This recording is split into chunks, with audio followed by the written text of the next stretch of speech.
So hello and welcome back to NCA Chats with me, Chris Seal. It's been a while since we last did one of our chats, and that is because, as we all know, we're just waiting for a few announcements and developments regarding the National Leagues and when we might be able to see National League will be back and running. And after Friday's move into, Friday's announcement, to move into Stage D of the RFU's return to rugby roadmap, we thought we'd ask the RFU's Development Director, Steve Grainger, to join us for a chat this morning, just to give us a bit of an update of where we're up to at the moment and sort of the next steps going forward. I'm glad to say Steve joins us now over Zoom. Steve, thank you so much for giving us your time to have a chat with us today. Before we sort of get into sort of the latest and what we can expect moving forward, let's just go back to March, if you don't mind, which seems like a long time ago. But you guys, the RFU, had to make the call to sort of cut the season short, the 2019-20 season short. And in hindsight, obviously, that was the absolutely correct call, because obviously we saw all what happened with lockdown, etc. But was that a really challenging time for you and a tough decision process to make, because teams were in the balance and the climax of the season was just around the corner? Yeah, it was really tough. I mean, knowing that there was only a couple of months to go in the season, and knowing that we were starting to get back into the better weather piece as well. And yeah, we had a week or so of do we, don't we, do we, don't we? You know, you can't win, you do win. But there comes a point when I think the overall view in terms of the advice we were getting from health professionals and everything else, we had to protect the long-term future of the game. Yeah, absolutely, Steve. And we just mentioned before we started recording that last night there was the announcement that, as we probably a lot of people expected, that the competition wouldn't start, the National League competition particularly wouldn't start in October. Is that sort of the easy decision you guys had to make because of the increased, the effect the coronavirus pandemic may have? Yeah, I think as most people know at the moment, we've got a 6-stage roadmap, and we've said that Stage F, so once we can move to Stage F, is when the league competitions will recommence. We've committed, and it's absolutely the right thing again, that we give at least 4 weeks between Stage E, which would be getting back to normal training for competition, with, you know, every piece of the game being able to be included in coaching and training sessions. And we're clearly not there yet. The position still is that there are the 3 main areas of our game which just carry too much of a risk. So the scrum, and particularly the setting of the scrum and the interaction between the front rows, the tackle, and it's particularly the upright tackle, where we've got, and you imagine again, somebody hitting somebody at pace. Somebody's tackler is tending to exhale when they hit. Tacklee is tending to inhale when they hit. And the 2 faces are close together. We've got a massive risk of the virus spreading. And then the third area is in the line out, and it's not the line out per se. It tends to be the maul that ensues from the line out. So, you know, short of removing those 3 things from the game entirely, which I think would cause even more problems than we've got at the moment with many players and many clubs, where we're sort of stuck at right at this moment until the government position changes, or until the prevalence of COVID in the community reduces. Yeah, and I think some people may say, Steve, that we've seen the Premiership come back, and that's excited a lot of rugby fans and a lot of players who play the community game, and we're all going to bars and restaurants to maybe watch these games. And some of those social distance measures have probably been relaxed. But as you say there, this is the reason why we are where we are, because, you know, those 3 elements of the game cannot go forward at the moment with the situation we find ourselves in. Yeah, and I think, you know, many people are looking at the Premiership and saying, well, why can't we do that? And I mean, the first thing is the government have been very clear. There's an elite return to play protocol, and there's a recreational return to play protocol. And for rugby, the Championship and the Premiership and the P15s women's sits in that elite return to play. And we know the Premiership have got there because they're testing on a weekly basis. That's costing them tens of thousands of pounds a week. And also those players are, the rest of their sort of interaction with people is able to be monitored and controlled. You know, their place of work is the rugby club, where they're with other people who are being tested.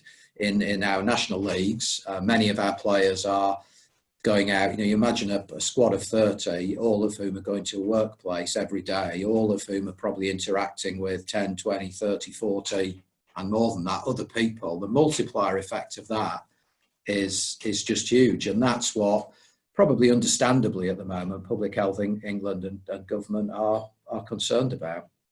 Yeah, and we saw over the weekend as well that I think Scotland are hoping grassroots rugby is going to be back on the 31st of October, Steve. But is this kind of approach that you guys at the RFU and the government have taken to sort of drip feed every single element back to maybe avoid a bigger risk if you do kind of put your foot on the pedal and accelerate it forward?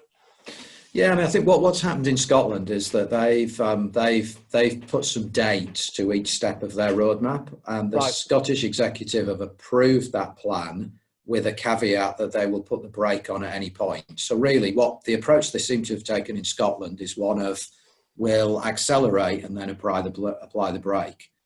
The approach we seem to have taken here in England in government across sport is we'll put the brake on and then we'll accelerate when we feel it's right. Now that's just two different ways of looking at something. We are in close contact with the Scottish Rugby Union to see what their detailed plans are, and we've also DCMS are also now in touch with the Scottish executive to see what their decision-making process has been. So it's potentially useful and good for us that the Scots have taken a different approach. At least now people are talking through those relative risks. And of course, Ireland too are back in full flow. Yeah, I was going to say that must be kind of an encouraging aspect to all of this, Steve, that you have got, I mean, you can maybe compare it to kind of the top of the game with New Zealand bringing rugby back there. We all saw how that went, and obviously the Premiership have adopted the same approach. So for you, that must be encouraging that you can learn off these little bits that Ireland and Scotland may be doing. Yeah, I think everything with COVID is you look across every different country. I mean, New Zealand and Australia, as soon as they came back, people are like, why aren't we back? And you look at I think the entire death rate in New Zealand is less than even some of the better days that we've had here. So just the sheer scale of it is different, and there's an element of that too that applies in Ireland and Scotland. The cases in Scotland are significantly less than they are here, and we can't get away from that. And particularly when we're talking in this context about national leagues, where competition, the very nature of national leagues is we're playing nationally, and that movement around the country is the challenge. But like everybody, we're as desperate, if not more desperate, to get this thing happening again, because we know it's so crucial for clubs and for player retention. I was going to come on to sort of player retention as well, Steve. And one of the challenges, I'm sure it's been at the forefront of everything you've talked about, is that participation with players in these National League clubs. I mean, I've spoken to a couple of players off the record, and they've said they're unsure about going back to play because there's not that contact and that competitiveness there. So is that such a major challenge for you going forward? I know you've had the Ready for Rugby come back, and that's obviously getting those players back into playing, but is that one of the challenges you've had where these guys are saying, well, I don't want to play because that contact element's missing? Yeah, I mean, player retention was a challenge for us before COVID hit us, so it's just exacerbated even more now. And the challenges of week in, week out rugby for players in a very different society now is huge as it is. Put the COVID overlay on that, and players are probably falling into three buckets. Those that are really committed and will come back whenever and will stick with us. Those that, if we don't provide a contact offer soon, and that's what motivates them, the danger is they go off and do something else. And then there's the third group, I think, which is just where, having not been in a face-to-face contact situation for people for a long time, and perhaps having concerns in the family or in the workplace about them going out to do that, employment is more important, family is more important, and there's a risk too that we lose those players. So it's a really challenging time. It's a challenging time for sport, full stop. It's a very, very challenging time, I think, for us as a sport. And Ready for Rugby has never been the solution. It's never been an alternative, but at least it's keeping people engaged. At least it's some incremental return. At least it's allowing us to keep the fabric of a team game going. But absolutely appreciate that, particularly for some of our forwards and front row particularly, it's not the reason that they came into rugby. Yeah, and also with this situation, Steve, as well, when you are making decisions, you are talking things through. I guess you've been able to also connect with those clubs as well, National League clubs, National League players, and hear their feedback. And maybe because of the world we're living in now, that might not have been able to happen, but you are able to jump on things like this on a Zoom call to speak to them. And does that help with that decision process, that you are in constant communication with these clubs? Yeah, I mean, I think as much as the decision, it just helps with the communication and the rationale, because I think having the opportunity to explain it directly, whether that's one-on-one individuals, and I've had several conversations with National League clubs the last few days and people in them, and we don't always agree, we won't always agree, but at least we can have the conversation, at least we can understand each other's position and perspective, and people understand that why decisions are being made. And ultimately, so much of this, we're hearing a lot of criticism about we should be doing more. I'd invite anybody that's got ideas on what we should be doing more to get in contact. There's no such thing as a daft idea or a bad idea at the moment. We'll try everything, but it is important that it's government that are controlling this. We know what Rugby League have had to do to get back, which is to remove the scrum. That's the only way that they're back. And I think when we put that in front of many people, we'll stick, we're ready for rugby for now then. Yeah, absolutely, Steve. And how regular are those conversations that you're having with the clubs? Is it most weeks you're in contact with a whole host of clubs then to sort of get where they're up to at the moment and hear their thoughts and ideas, as you just said? Yeah, I mean, it's daily, literally. Right. We're in contact, I would say, every day, either with individual clubs, groups of clubs, constituent bodies, people at the NCA, whether it's a Zoom call, Skype call, Google Hangout call, Teams call, old-fashioned mobile phone call. There's contact all the time. Yeah, and one of the stories, Steve, I just wanted to ask you about, and you spoke about on a podcast the other week, was kind of the community coaches and sort of the redundancies the RFU have had to make. And you stressed absolutely that every organisation is having to look to remodel at the moment, and the RFU's no different. But a lot of people may say that cutting these community coaches of the game just hinders the growth of the game. I mean, what would you say to that? Or have your hands been tied to an extent in terms of the situation we find ourselves in? Yeah, I mean, the first thing to say about all of this is the remodelling that we've had to do, the change that we've had to do is simply because the RFUs, just like any of the clubs in the national leagues or any other leagues, there's no rugby happening on the field of play. So that's causing a challenge for us off the field of play financially. And we've just had to reboot and had to remodel. And it's absolutely not a statement about the impact these people have had in the past. It's more about where we've got to go in the future. And with community rugby coaches and the rugby development officers, we just felt we had to do things differently going forward, because we had to cut the numbers. And yes, we could have stuck with the same model and just reduced the numbers, but then the reality is people were going to be trying to do what probably was an untenable job, trying to do the same thing that they'd been doing, but covering a much bigger area and a much bigger patch and a much bigger group of clubs. So actually exploiting some of the things that have worked for us in lockdown around technology, being more selective with who we work with. Let's be honest, there's a lot of clubs cope very, very admirably without any direct people support from the RFU. And what we probably need to do is get those clubs to help some other clubs a bit more as well. So just got to be brave, I think, and look to work differently in the future. But that said, we are losing, a lot of people who've been very valued colleagues, have become very good friends, and we want to find any way we can to keep them engaged and involved in our sport, because we still need them in there.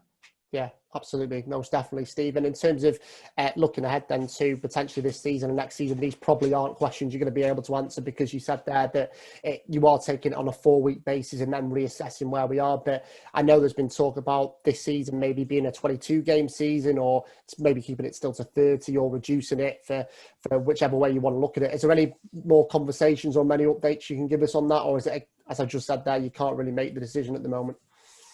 I mean, the decision in terms of the season really has been made. And I know it's not everybody's view, and I know everybody doesn't necessarily agree with it. But as I think John Inverdale said on something I read the other day in one of the papers about how this typifies the challenge and situation that we all have, because you've got some people who are quite happy to play a shorter season. You've got people who don't want to play it at all. You've got some people saying scrap the season entirely and have friendlies. And even in the last couple of days, you have those diametrically opposed views from clubs within the same league. So I think the overall view has been that and how you regard meaningful, but a meaningful season is where we can play at least half the number of games that you get. So everybody's playing each other at least once. So that's the current position. Right. Now, clearly, if there's a massive groundswell that says that needs to change, there was by no means unanimous support for that, but there was certainly a majority support for that, a good majority support for that 6, 8, 10 weeks ago. That inevitably changes over time. And we'll keep looking at things. That's what we've pledged to do. Yeah, I don't know. There was plans as well, Steve, for 2021-22 to have kind of a restructuring of the national leagues, and the talk around 14 teams in National One. Is that again part of that process now? If you just mentioned there that you have to kind of see how things develop, because and you need to really focus on this season first before maybe looking at the season afterwards. Yeah, I think it's the sort of transition piece between them. I think we still have to look at those two things. When I say in isolation, I don't mean totally in isolation, but we've got to look to the future and say, what should the competition structure be in the future? There's been a huge amount of work done over the last year or so on that, and I think there's a model that virtually everybody signs up to for the future. There's clearly the right here, right now, what do we do about this season? And then there's that bridge between the two. Right, And I think understandably, if that moves to 14-team leagues, clubs at National One would be the only clubs in the whole league structure where you technically end up being relegated. Because if the whole pyramid is flattened, it basically means people are pulled up rather than pushed down. So we absolutely understand, I think, those concerns. And there's probably a sort of unique piece that is being looked at that says, if there is only half a season for National One, should there be an extension for another year through the transition to that point? And that'll be a proper, sensible decision. We've got to play the long ball here in terms of what's right for the ultimate future. Absolutely. And maybe just to the here and now, Steve, in terms of, as you said there at the start, that we are into stage D from yesterday, the 1st of September. And you're going to look at the next 4 weeks. So what needs to happen for you to get to stage E, which is the penultimate stage of the roadmap? So as we said earlier, we're in conversations with government about what they would expect to see to get us to that point. I mean, crudely, it's evidence. Everything so far has been evidence-based. All this exposure risk analysis stuff. And as we sit here at the moment, as we understand it, it's really one of two things. It's quite simple, I guess. One, there's got to be a reduction in the prevalence of COVID in the community. Now, unfortunately, at the moment, we know that's beginning to go the other way.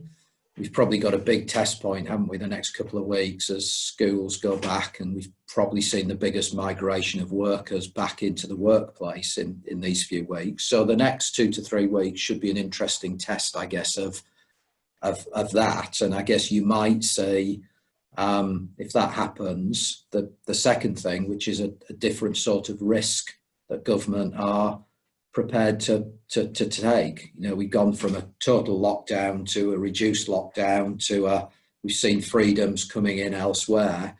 And there's potentially going to have to be a point, I guess, where people say there's going to be a little bit more of this that's about personal choice and personal risk. So I think crudely it's either government taking a different risk appetite to this, or it's a lower prevalence of COVID in the community. Mm-hmm. Absolutely, Steve. And for people watching and listening, when would your next announcement be about that? Will that be 1st of October, or will that just, like you just said, the 4-week period then? Yeah, so we've said we've absolutely committed to make another announcement. We said the 2nd of October, which is the sort of the end of the week. It's always good to stick to the end of the week. Lots of things can change during the week. And that'll be around the competition structure. Okay. Unless clearly, if anything significant happens before that, if there's a significant change in anything, if we do see a big reduction in COVID in the community and government change their mind and their plan, then we'll be ready to react. But certainly by the 2nd, we'll have something else to say. I haven't got a clue at the moment what that's going to be, because we just don't know what the landscape's going to be like, but we'll definitely commit to by then. Yeah, absolutely, Steve. And just finally from me, we put on Twitter yesterday so that we were going to have a chat with you, and a couple of questions came in which we've been able to touch on throughout our chat. But there was one from Mark Petridge, who's part of Rams RFC and National One, and he just wanted to ask you, Steve, I'm hoping you may be able to answer this, that whether he can only coach one group per 24 hours at his club, or whether he's able to coach a different age group on the same day. I'm not sure if you'd be able to answer that or not. Yeah, no, I mean, he can work with different age groups on the same day. There's sort of no restriction in terms of that. We just say to him, like anybody else, just observe the really basic, simple stuff around sanitisation of equipment, around social distancing. You know, for a coach, when you're both on and off the pitch, really, and just please do everything in the correct way that we've said, because we only need a few people to mess this up and for us to get some negative publicity out of it, and it inevitably takes us backwards again. Absolutely. Steve says there, please do continue to follow the protocols that are in place at your club. And as Steve has also alluded to, we all hope as a collective who love the National Leagues that we do get National League Rugby back up and running as soon as possible. And Steve, if anyone has any questions for you, are they okay to potentially drop you a note or get in contact with you over the next over this period? Yeah, absolutely. Please do. Open book. And as I said earlier, you know, happy to chat to anybody at any time. No such thing as a daft idea, and myself and other colleagues as well, very happy to jump on any sort of calls with club exec committees or coaching teams or anything else. Just let us know. The more communication we have, the more accurate the story will get out to be. Absolutely, Steve. Well, Steve, it's been brilliant to chat to you this morning. Thank you so much for giving us your time and giving us that kind of update of where we are at the moment. I know so many people have had a lot of questions around what's next and what's coming up. So thank you so much for giving us that clarity, Steve. No problem at all, Chris. Thanks for having us. Take care. No problem at all. Cheers, Steve. Thanks very much.